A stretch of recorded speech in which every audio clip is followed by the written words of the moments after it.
हाँ सोनाली, कैसा लग रहा है? बोलने पर क्या हुआ? ये तो इजी था, किसने बोला?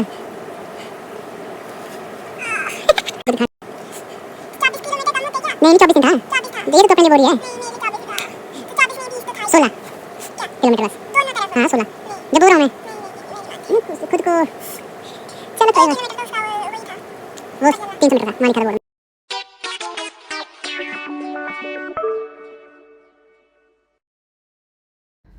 Hello everyone, welcome back to my channel. So today I'm super excited to share journey of my trip with you all. मैं ट्रिप पर जाने के लिए बहुत ही ज़्यादा एक्साइटेड थी, तो मैंने रात को ही पैकिंग कर ली थी। सर्दियों में सबसे ज़्यादा प्रॉब्लम होती है लगेज की, क्योंकि 2 कपड़ों से ही बैग बहुत ज़्यादा फुल हो जाता है।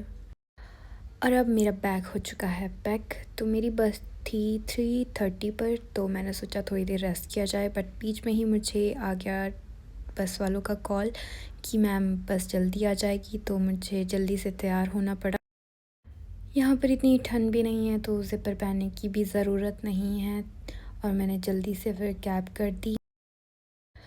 थोड़ी ही देर में कैब भी आ गई थी, और मुझे बस के लिए जाना था 43 में। सारी वोल्वो बसेस वहीं आती है पेट्रोल पंप के पास। मैं बस स्टॉप पर 15 से 20 मिनट में पहुंच गई थी, बट बस तो आई नहीं थी। मुझे उन्हें इतने जल्दी फ़ोन करके बुला लिया था, और मैं इतनी जल्दी पहुंच गई।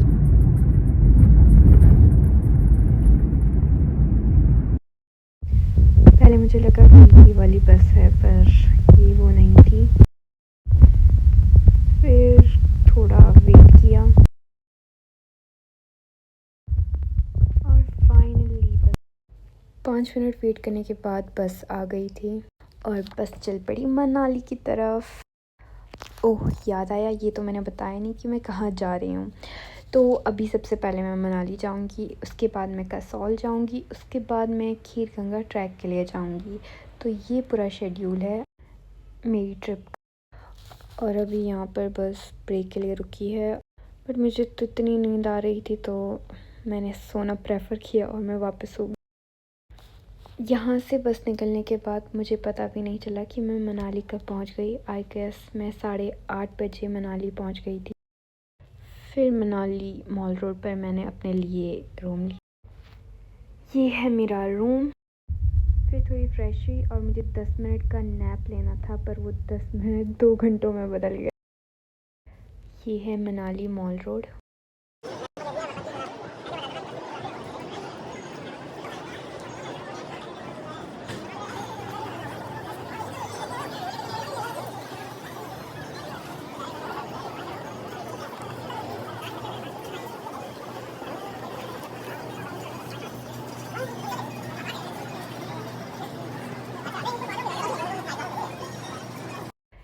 ये है मनाली का बस स्टैंड। अभी फ़िलहाल मुझे जाना था सोलांग वैली, तो फिर मैंने यहाँ से बस ली, और मुझे लिटरली पता नहीं चल रहा था कि कौन सी बस जाती है, बट फाइनली मुझे मिल गई। और इस बस में एक गड़बड़ भी हो गई थी कि किसी के 500 रुपये छूट गए थे, और कंडक्टर भैया बोलते हैं कि ये मेरे है, एक भैया बोलते हैं कि नहीं ये मेरे है, मेरी जेब से छूटे, और मेरा आखिरी 500 भगवान जाने किसका होगा।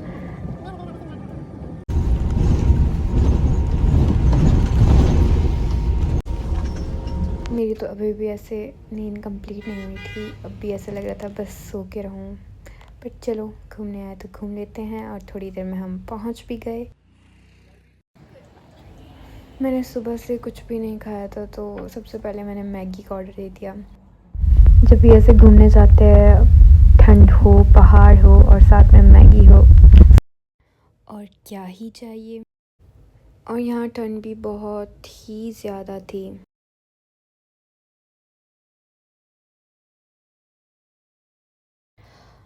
इस टाइम पर मुझे इतनी ज़्यादा भूख लगी थी, तो मेरे अंदर बिल्कुल भी पेशेंस नहीं था कि मैं इतना ज़्यादा वेट कर सकूं। और भैया को ऑर्डर दिए हुए भी काफ़ी टाइम हो गया था। फिर सोचा व्यू का ही मज़ा लिया जाए जब तक मैगी नहीं आती है। और फाइनली 20-25 मिनट वेट करने के बाद मुझे मैगी मिली। पहाड़ों के नज़ारे देखते देखते मैगी खाने का मज़ा ही कुछ और होता है। यहाँ पे जिनकी शॉप्स है वो पीछे को आग भी साथ में जलाते हैं ताकि ठंड ना लगे, क्योंकि शाम के टाइम यहाँ बहुत ही ज़्यादा ठंड हो जाती है। मतलब मैं तो सोच भी नहीं सकती कि ये शॉप में रहते हुए कैसे हैं। फिर यहाँ पे ये आंटी आग जला रहे थे और मैंने इनकी वीडियो ले ली।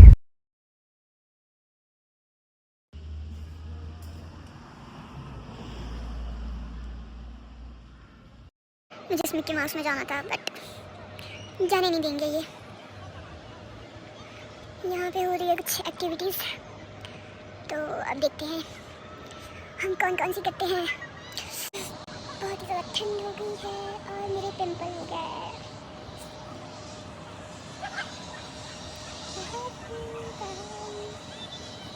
बहुत बीच में तो हम यहाँ पे आगे सोलांग वैली में, यहाँ पे हम थोड़ी सी फन एक्टिविटीज़ करेंगे, फिर उसकी वीडियोस भी आप देखते रहिए।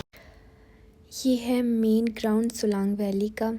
पहले मैं बस से काफ़ी नीचे उतर गई थी, वहाँ पे अदर एक्टिविटीज़ होती है, तो फिर मैंने सोचा कि पहले ऊपर जाके देखते हैं यहाँ पर क्या है। और यहाँ पर हो रही है पैराग्लाइडिंग।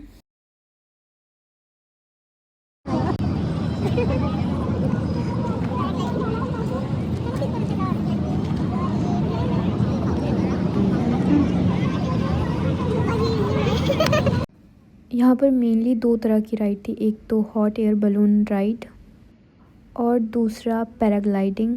पैराग्लाइडिंग भी दो तरह की थी, एक में तो ग्राउंड से बस थोड़ा सा ऊपर जाके ही वो जंप करते हैं, जो भी करते हैं मुझे नहीं पता। और दूसरा था जिसमें कि पहले इस पहाड़ के टॉप पर जाएंगे और वहाँ से पैराग्लाइडिंग करेंगे। दोनों के रेट्स भी अलग अलग थे, एक का मे बी 1000 था और दूसरे का 3000 था। इस वीडियो में जो ये छोटा सा बच्चा भागते हुए कैप्चर हुआ है, ये अपनी मम्मा को ऊपर देख कर बोलता है, जो पैराग्लाइडिंग कर रहे थे, कि मम्मा आ जाओ मैं आपको कैच करूँगा। बेचारा भाग भी नहीं पा रहा था और इसकी मम्मा इधर आ गए हैं, पहुँच गया, बस ऑलमोस्ट पहुँच ही गया। काफ़ी विज़िटर्स थे यहाँ पे, भीड़ भी थी और साथ में धूल भी बहुत ज़्यादा थी। और साइड में ही यहाँ पर एक छोटा सा मंदिर था और शायद ये नाग देवता जी का मंदिर है। ये ज़रा मैंने क्लोज सब शॉट्स लिए हैं पैराग्लाइडिंग के, तो आप भी इंजॉय कीजिए व्यूज़ का। मैंने बहुत अच्छी कैप्चर किए व्यू।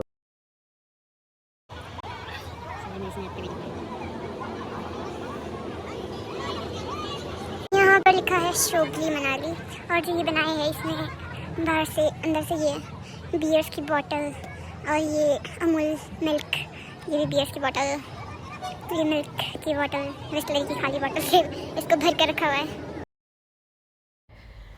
तो अब सनसेट होने वाला था और शाम के टाइम काफ़ी ठंड हो जाती है, और अब मैं वापस नीचे की तरफ जा रही थी जहाँ पे मैं पहले थी।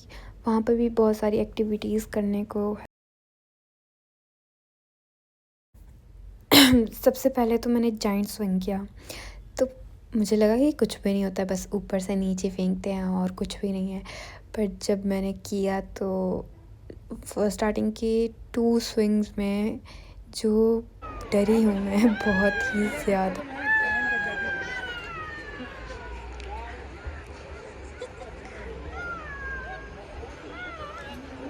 ये क्या हंस रही है यार।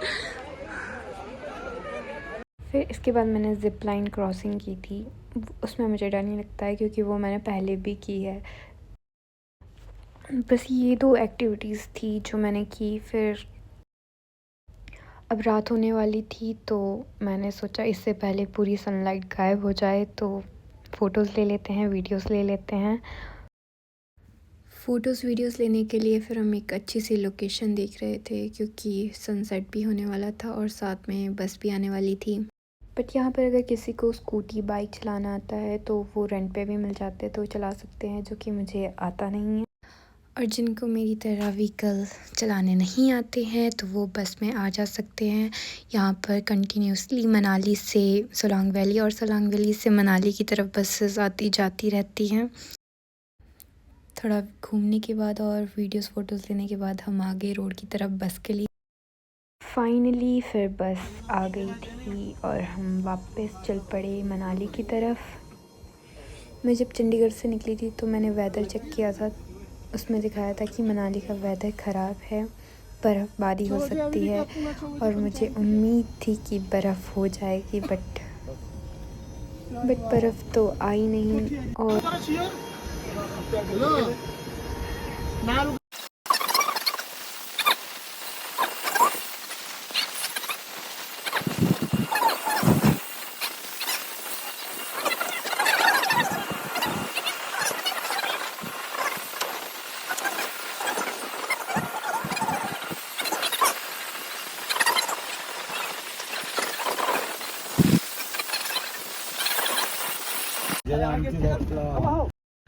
अब मैं वापस पहुंच गई और रात का मनाली मॉल रोड का व्यू इट्स अमेजिंग। थोड़ी देर यहाँ पर घूमने के बाद मुझे काफ़ी भूख लग गई थी क्योंकि मैं सुबह से सिर्फ एक मैगी के सहारे रही थी। तो जब मैं लास्ट टाइम यहाँ पे आई थी तो मैंने एक जगह खाना खाया था, वहाँ पर बहुत ही टेस्टी खाना मिलता है, प्लस ऐसा फ़ील होता है कि घर का खाना खा रहे हैं। तो यहाँ पर जो सामने को होटल दिख रहा है, यहाँ पर सामने वाले होटल पर मैंने स्टे किया है और यहीं से राइट लेकर वो होटल है जहाँ मुझे खाना खाना है। तो खाना आ गया है, अब मैं पेट पूजा करती हूँ। तो मिलते हैं अब अगली वीडियो में। और ये मेरी ट्रिप का एंड नहीं है, इसके आगे भी पार्ट्स हैं और आप सब कमेंट में मुझे अपना फेवरेट प्लेस रेकमेंड कर सकते हैं जहाँ पे मैं नेक्स्ट ट्रिप प्लान कर सकूँ। And thank you so much for watching my videos, and keep watching and keep sharing my videos, and don't forget to subscribe my channel. Bye bye.